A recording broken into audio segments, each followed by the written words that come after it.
കേരളത്തിന്റെ രാഷ്ട്രീയ ഭാവിയെ നിർണയിക്കുന്ന സുപ്രധാനമായ നിയമസഭാ തെരഞ്ഞെടുപ്പിന്റെ വോട്ടെടുപ്പ് പൂർത്തിയായപ്പോൾ സംസ്ഥാനം ഇതുവരെ കണ്ടിട്ടില്ലാത്ത വിധത്തിലുള്ള ജനമുന്നേറ്റം തന്നെയാണ് ബൂത്തുകളിൽ ദൃശ്യമായത്. 2021 തെരഞ്ഞെടുപ്പിനേക്കാൾ മികച്ച പോളിംഗ് ഇത്തവണ രേഖപ്പെടുത്തിയത് മുന്നണികളെ ഒരുപോലെ ആശങ്കയിലാഴ്ത്തിയിട്ടുണ്ട് എന്നതാണ് മറ്റൊരു കാര്യം. തെരഞ്ഞെടുപ്പ് കമ്മീഷന്റെ ഏറ്റവും ഒടുവിലത്തെ കണക്കനുസരിച്ച് 78% പോളിംഗ് ആണ് സംസ്ഥാനത്ത് രേഖപ്പെടുത്തിയിട്ടുള്ളത്. ഇത് 1987 ശേഷമുള്ള ഏറ്റവും ഉയർന്ന പോളിംഗ് നിരക്കിലേക്ക് എത്തിയേക്കാമെന്ന സൂചന കൂടിയാണ് നൽകുന്നത്. അന്നത് 80% കൂടുതലായിരുന്നു. സ്ത്രീ വോട്ടർമാരുടെ സജീവ പങ്കാളിത്തം ഇത്തവണത്തെ വോട്ടെടുപ്പിന്റെ മറ്റൊരു പ്രധാനപ്പെട്ട പ്രത്യേകതയാണ്. കമ്മീഷന്റെ കണക്കുകൾ പ്രകാരം 80.86% സ്ത്രീകളും 75.01% പുരുഷന്മാരും വോട്ട് രേഖപ്പെടുത്തി.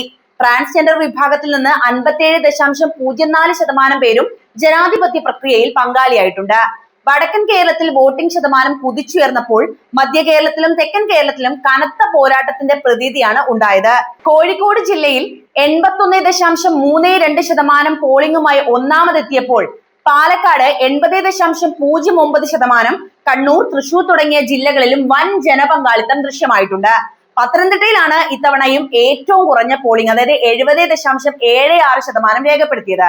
തിരുവനന്തപുരം ജില്ലയിൽ 76.98% പോളിംഗ് നടന്നപ്പോൾ നേമം പോലുള്ള മണ്ഡലങ്ങളിൽ 80% മുകളിൽ വോട്ടുകൾ പോൾ ചെയ്യപ്പെട്ടിട്ടുണ്ട്.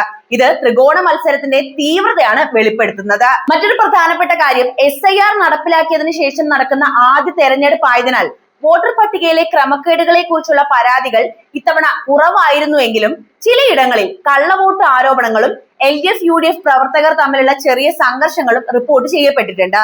ഭരണ തുടർച്ചയുടെ മൂന്നാം അംഗത്തിനായി LDF മറ്റാരുണ്ട് LDF അല്ലാതെ എന്ന മുദ്രാവാക്യം ഉയർത്തി വികസന നേട്ടങ്ങൾ വോട്ടായി മാറുമെന്ന് പ്രതീക്ഷിക്കുമ്പോൾ കേരളം ജയിക്കും, UDF നയിക്കുമെന്ന മുദ്രാവാക്യവുമായി ഭരണവിരുദ്ധ വികാരം വോട്ടാക്കി മാറ്റാനാണ് UDF ശ്രമിച്ചത്.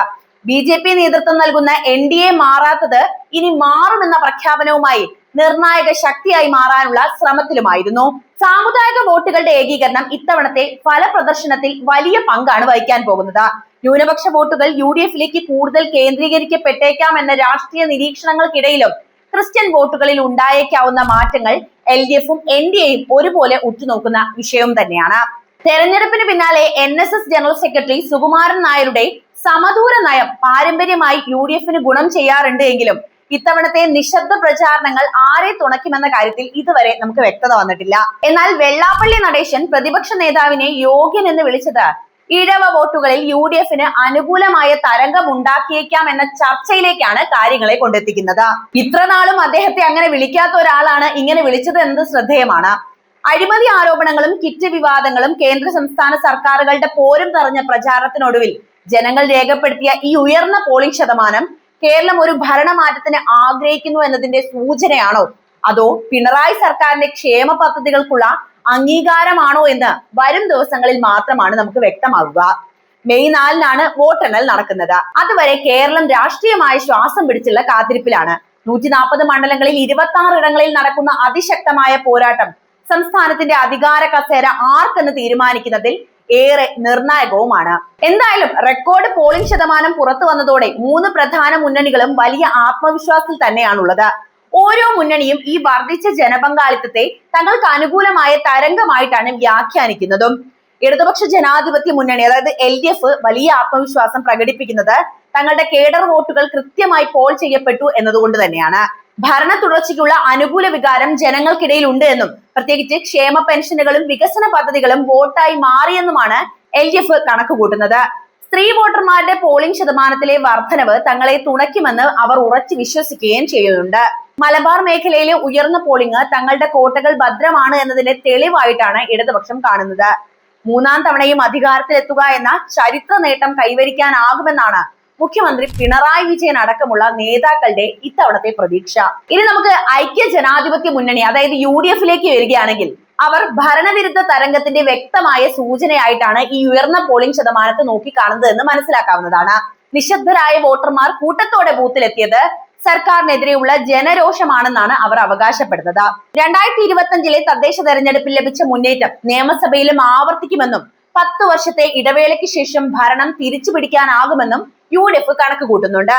ന്യൂനപക്ഷ വോട്ടുകളുടെ വലിയ തോതിലുള്ള ഏകീകരണവും വെള്ളാപ്പള്ളി നടേശനെ പോലുള്ളവരുടെ മാറിയ നിലപാടുകളും തങ്ങൾക്ക് അനുകൂലമാകുമെന്നാണ് VD സതീശനും മറ്റ് നേതാക്കളുടെയും പ്രതീക്ഷ.